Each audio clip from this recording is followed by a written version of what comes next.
Hi hello வணக்கம் நண்பர்களே, அனைவருக்கும் வணக்கம்.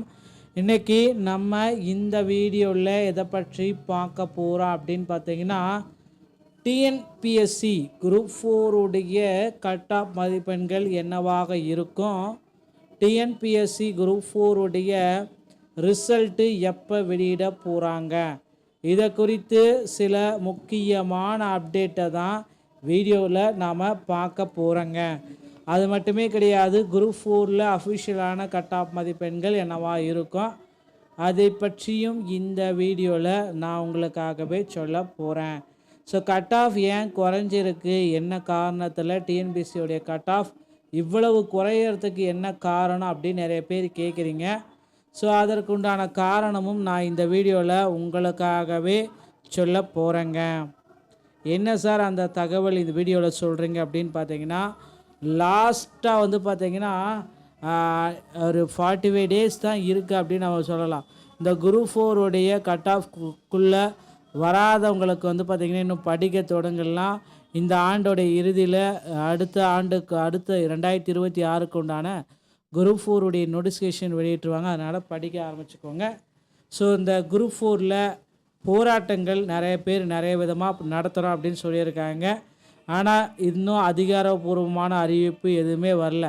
ஸோ டிஎன்பிஎஸ்சி குரூப் 4 தேர்வர்களுக்கு மிகப்பெரிய ஒரு அப்டேட்டு அப்படின்னு நம்ம சொல்லலாம். என்ன அப்படின்னு பார்த்தீங்கன்னா, டிஎன்பிஎஸ்சி குரூப் 4 தேர்வர்களுக்கு மறுதேர்வு அப்படின்றது கிடையாது. ஆனால் நிறைய பேர் வந்து பார்த்திங்கன்னா தேர்வை ரத்து செய்யணும், தமிழகம் முழுவதும் மாவட்ட ஆட்சியர் அலுவலகத்தில் மனுக்கள் எல்லாமே அளிச்சிருக்காங்க. இது எல்லாமே நம்ம கன்சிடர் பண்ணி பார்க்குறப்ப தேர்வு ரத்து செய்யப்படுமா அப்படின்னு நீங்கள் கேட்கலாம். கண்டிப்பாக தேர்வு ரத்து செய்யப்படுவது 0.0000% தான். ஆனால் தேர்வு ரத்து செய்யப்படாது, போனஸ் மதிப்பெண்கள் உங்களுக்காகவே வழங்கப்படும் அப்படின்றத நம்ம சொல்லலாங்க. ஸோ இந்த டிஎன்பிஎஸ்சியோடைய குரூப் 4 கட் ஆஃப் மதிப்பெண்கள் இதுதான். இந்த கட் ஆஃப் தான் வந்து பார்த்திங்கன்னா நிறைய 3லேருந்து 4 வருஷம் டாப்பர்ஸோடைய நிலைமையும் இந்த கட் ஆஃபில் தான் இருக்குது. ஸோ ஒரே விஷயத்தில் நான் சொல்லிடுறேன், நிறைய பேர் வந்து பார்த்திங்கன்னா நிறைய விதமாக இருக்காங்க. டாப்பர்ஸ் எல்லாமே வந்து பார்த்திங்கன்னா நிறைய கோச்சிங் சென்டரில் டாப் ரேங்க் வாங்கினவங்களால கூட இப்போ வந்து பார்த்திங்கன்னா இந்த குரூப் 4 எக்ஸாமில் வெறும் 130 தாண்ட முடியல. அவங்க கோச்சிங் சென்டர் புக்கை படித்து பார்த்தா, ஆனால் இப்போ வெளியிட்டது சிலபஸே டோட்டலாக மாறி இருக்குது. ஸோ அதனால் வந்து பார்த்திங்கன்னா கோச்சிங் சென்டருடைய நிலைமை இதுதான், இதை புரிஞ்சிக்கோங்க.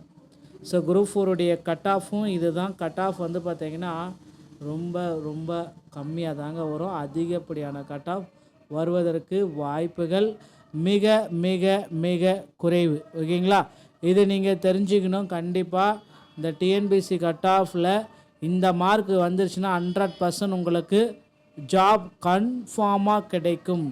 ஸோ ஜாபுடைய தேவை.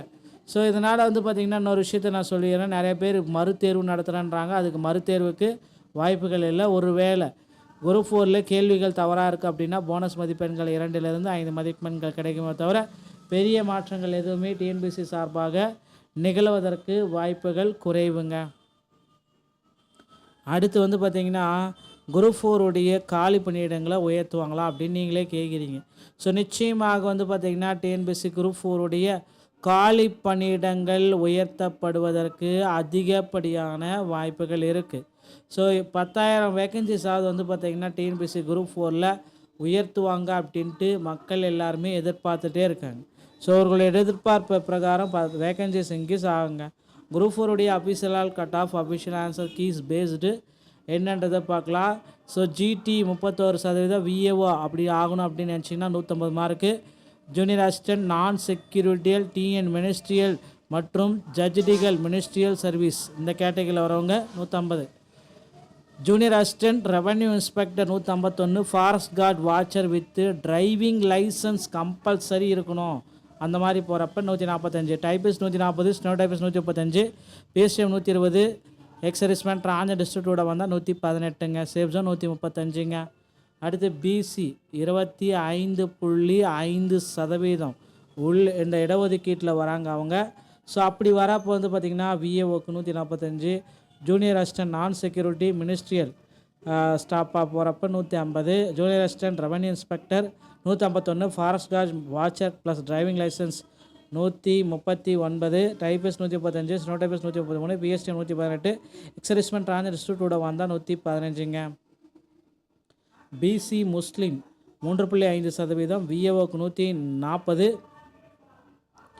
Junior assistant non security 135, junior assistant revenue inspector 139, forest guard மற்றும் watcher 133, typist 130, steno typist 130, PST 115, exservicemen டிரான்ஸ்டியூட்டோட வந்தால் 110, சேஃப் ஜோன் 130ங்க.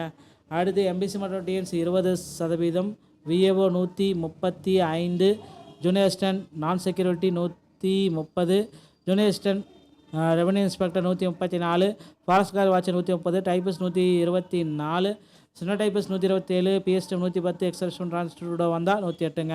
அடுத்து SC 18%, VAO 130, junior assistant 125, revenue inspector 129, forest guard watcher 126, typist 120, steno typist 120, PSTM 107, exservicemen டிரான்ஸ்டியூட்டோட வந்தால் 100ங்க. So அடுத்து SCA 3%, VAO 125, junior assistant non security 122, junior assistant revenue inspector 120, typist 118, steno typist 118, PSTM 117, exservicemen டிரான்ஸ்டியூட்டோட வந்தால் 100 மதிப்பெண்கள். Safe zone அப்படின்னு பார்க்குறப்ப 105. So இப்போ வந்து பார்த்தீங்கன்னா சேஃப் ஜோனை தான் உங்களுக்காக சொல்ல போகிறேன். சேஃப் ஜோன் அப்படின்னு பார்க்குறப்ப விஏஓக்கு 130, ஜூனியர் அசிஸ்டன்ட் ஜட்ஜி டிபார்ட்மெண்ட் அந்த மாதிரி போகிறப்ப 130, junior assistant and revenue inspector 135, forest watcher 130, PSTM 105, exservicemen டிரான்ஸ்டியூட்டோட வந்தால் 104ங்க. இந்த மதிப்பெண்களை பெற்றிருந்தால் நிச்சயமாக வந்து பார்த்தீங்கன்னா குரூப் 4ல் உங்களுக்கு கவுன்சிலிங் உங்களுடைய வீடு தேடி லெட்டர் வரும். மறந்துடாதீங்க. உங்களுடைய நண்பர்களுக்கு ஷேர் பண்ணிவிடுங்க. மீண்டும் ஒரு நல்ல தகவலோடு நான் உங்களை சந்திக்கிறேன். நன்றி, வணக்கம், தேங்க்யூ.